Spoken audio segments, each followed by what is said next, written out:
Let's name names. Let's stop whispering. Let's stop acting like this is taboo when the paperwork is public. Marco Rubio, Secretary of State of the United States, former senator, self-appointed moral authority on Latin America. Drugs, communism, and law and order. Now let's rewind. Marco Rubio's brother-in-law, Orlando Cicilia, served over a decade in federal prison for cocaine trafficking.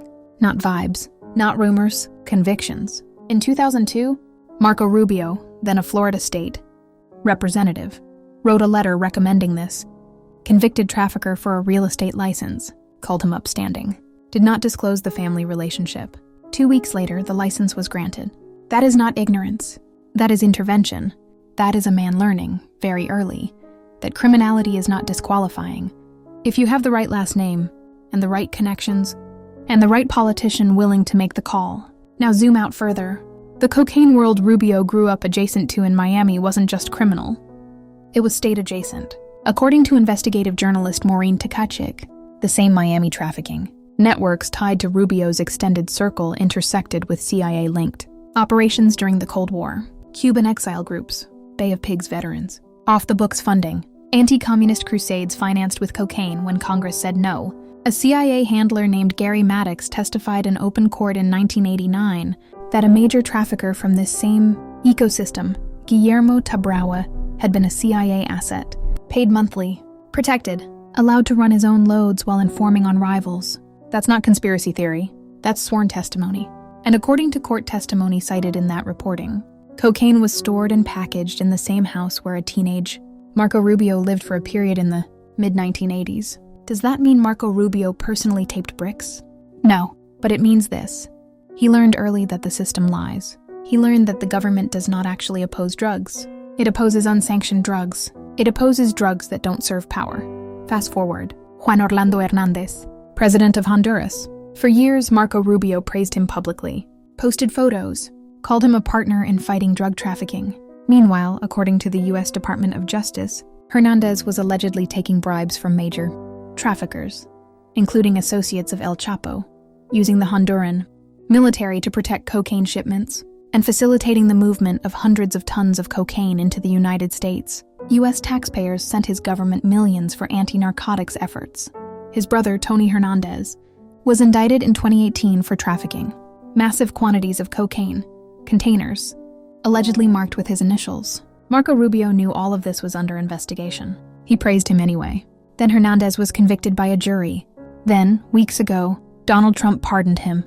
And when George Stephanopoulos asked Marco Rubio about it on national television, Rubio said he wasn't familiar with the case, hadn't reviewed the file, didn't want to comment.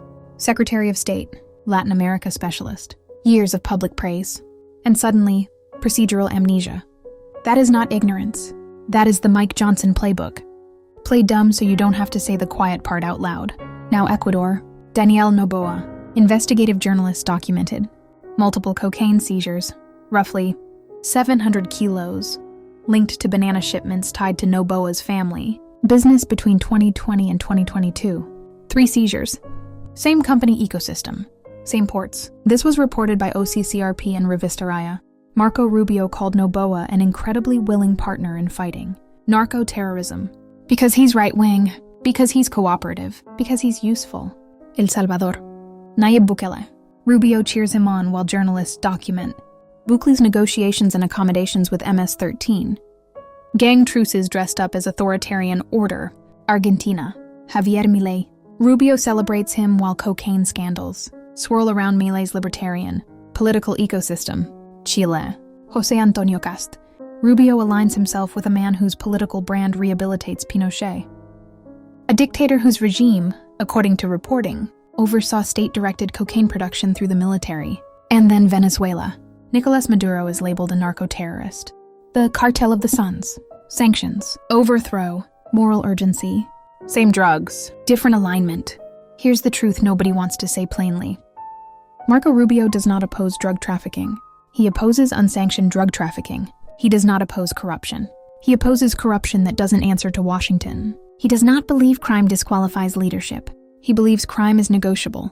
If the criminal is anti-communist, anti-left, pro-US, or politically convenient, that worldview is not accidental. It is learned. Learned in Miami. Learned watching traffickers become assets. learned watching informants get paid, learned watching crimes disappear when they served policy. So when Marco Rubio stands at a podium and tells you who the villains are, when he tells you which leaders are narco-terrorists, and which ones are partners, understand this. He is not speaking from morality. He is speaking from familiarity. He knows exactly how the machine works, because he grew up next to it, benefited from it, and now he runs it.